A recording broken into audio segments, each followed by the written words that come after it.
Welcome back to the podcast Redeemed. We're in Ecclesiastes 2. Are we recording? I think so. I don't think you ever quit, did you? What? Did you ever quit recording? You didn't quit, did you? Well, I quit, but I started it again. Okay. I was just making sure because he kind of jumped right in there. Well, I'm ready to get this done. yeah. Rip, rear, and ready to roll.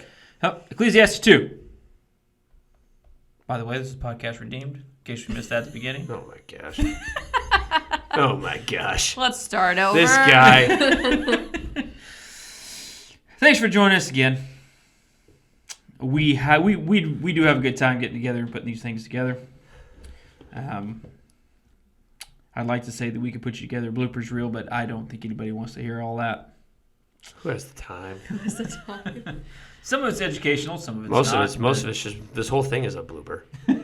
People watch the actual episodes thinking, I wonder when they're going to drop a real one. Exactly. Another blooper Another reel? blooper reel, huh? Yeah, they really like these. Kind of one-trick ponies. Yeah, well, That's all we got. that's all we got. So in our last podcast, we're talking about everything is meaningless. In Now. chapter 2, we're still talking about things that are meaningless. Yeah. So meaningless. Now it's pleasures. Yeah, pleasures, but we're going to drop on down, Michael. Catch up here. He said that. I know. Okay. You know? You know? Yeah. But pleasures at the top. Yeah, at the yeah. top. But we're not going to talk about that. I know. But I knew we were skipping over it. Because we know Yeah. pleasures are know pleasures are meaningless. Yeah. I know. We're going to drop down to the toil part. The toil. Yes. The toil. Did you see I toil? don't know. Okay. I was listening. Just because I don't acknowledge you doesn't mean I'm not listening. Oh. Poor Amanda. She's got to put up with us. We'll clean up in post. Michael. So if you start there in verse 17, it says, "So I hate life because the work that is done under the sun was grievous to me." So obviously he didn't like what he was doing. All of it is meaningless, chasing after the wind. I hated all the things I had toiled under the sun because I must leave them to one who comes after me. And who knows whether that person will be wise or foolish. Yet they will have control over all the fruit of my toil into which I have poured my effort. Wow. Isn't that just so true? Yeah. If you're not careful, you can work your entire life away For nothing. for nothing. Now, I want to go ahead and clarify here. I don't think this verse is telling us that this is giving us a right just to be a bunch of... Yeah, he's going to just sit Quit around. your job. No. Just sit down. No, because there's plenty of other verses in the Bible that talks about you doing what you need to do and make sure that you're working to provide for your family. Okay? Idle hands are bad. Yep, idle hands are bad. But at the same time, you can push it too far. Correct. Because, and you see it, especially in America, we have a tendency to work really hard because we want to buy that next toy or we want to do that next thing. Yep. And so our answer to happiness is just to make more money. Or I want this much money for when I retire. Yep. You know what I'm saying? And it cracks me up because, I've known people who have worked really hard, saved up a lot of money for retirement, and then they're dead within a week or two after retirement. It's fact. So, there's nothing guaranteed. And I really like how he says that, you can toil and you can toil, and in the end, it's all going to go to somebody else. Yep. You know what I'm saying? And they might be foolish with it. Or they might be wise. It might be. Let's put that in there too. But you don't know. But you don't know.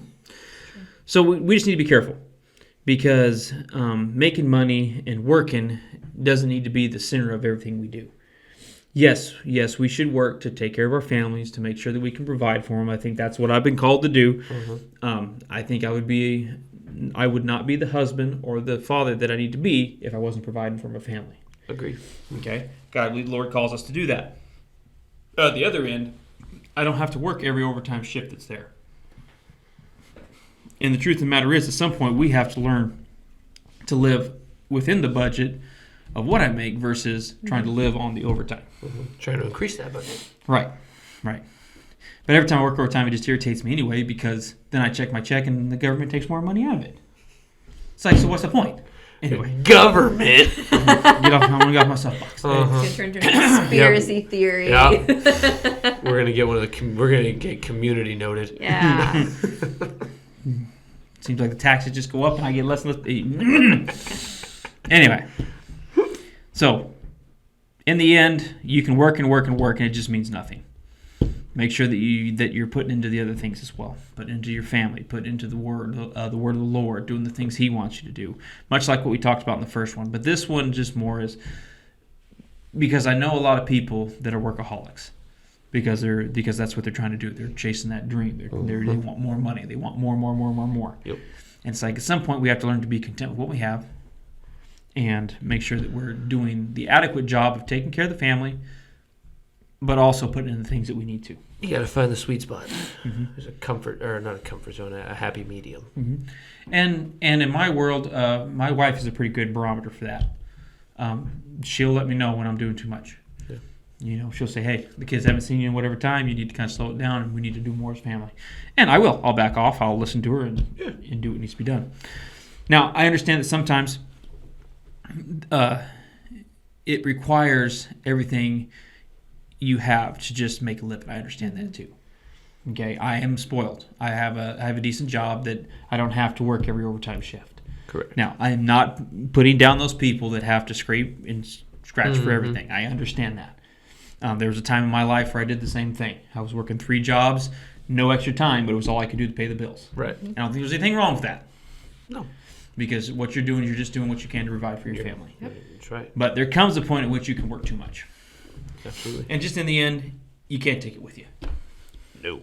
You know what I'm saying? That's just a fact. Yep. And there's a difference between working to survive and working to buy toys and extra stuff. Mm-hmm. Yes. Absolutely. And I think that's where the line is. Yeah. So, toiling is meaningless. So I'm going to quit my job tomorrow and not do anything. Awesome. First, I'm buying a big beanbag chair. Yeah. And that's all I'm doing. Yep. Morning, Just wake hang up, out. go lay in my beanbag chair. Until they take my truck and foreclose on my house. But, you know. Beanbag chair. Yep. Taking that to the homeless camp with me. All right. You guys have a wonderful rest of your week, and we'll see you next time.